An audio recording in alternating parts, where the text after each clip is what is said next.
बहुत ध्यान से देखिए, जब भी गुड्स परचेज होंगे तो हमेशा परचेज तो डेबिट होके ही रहेगा। क्या बच्चों, जब भी गुड्स परचेज होंगे तो गुड्स की जगह वर्ड क्या आएगा, परचेज अकाउंट डेबिट। ठीक है, अब बहुत ध्यान से देखो, क्या हमने कैश पेमेंट करी है? ये ध्यान से देखो, अगर कैश डिस्काउंट क्वेश्चन में गलती से आ गया तो कैश डिस्काउंट कब मिलता है, जब कैश पे करते हैं, तो नीचे टू कैश तो आएगा ही आएगा।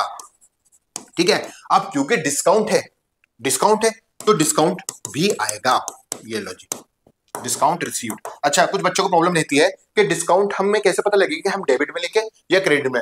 तो मैंने बहुत अच्छे से एक्सप्लेन कर रखा है, आप जल्दी से मेरे चैनल को सब्सक्राइब कीजिए, चैनल पर जाइए, जनरल एंट्री बहुत बेसिक से डिटेल मैंने एक्सप्लेन कर रखी है। ठीक है, आपको सब कुछ समझ आ जाएगा। तो जब भी, फिर भी मैं शॉर्ट में बता देता हूं कि जब भी जहां भी कैश होगा, कैश चाहे क्रेडिट हो रहा होगा, अगर डिस्काउंट की बात हो रही है क्वेश्चन में तो डिस्काउंट भी क्रेडिट होगा। अगर कैश डेबिट हो रहा है तो डिस्काउंट की बात हो रही है क्वेश्चन में तो डिस्काउंट भी डेबिट होगा।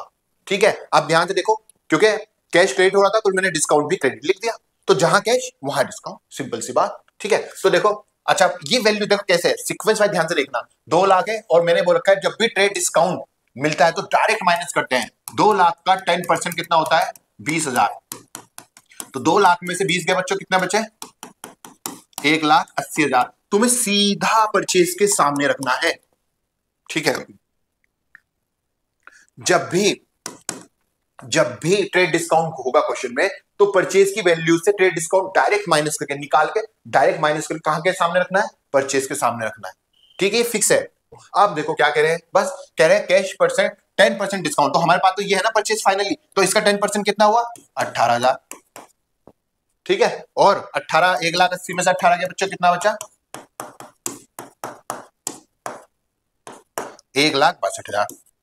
लॉजिक है सिंपल। फिर से बेटर से इस चैप्टर को करना चाहते हैं तो मेरे चैनल को सब्सक्राइब कीजिए।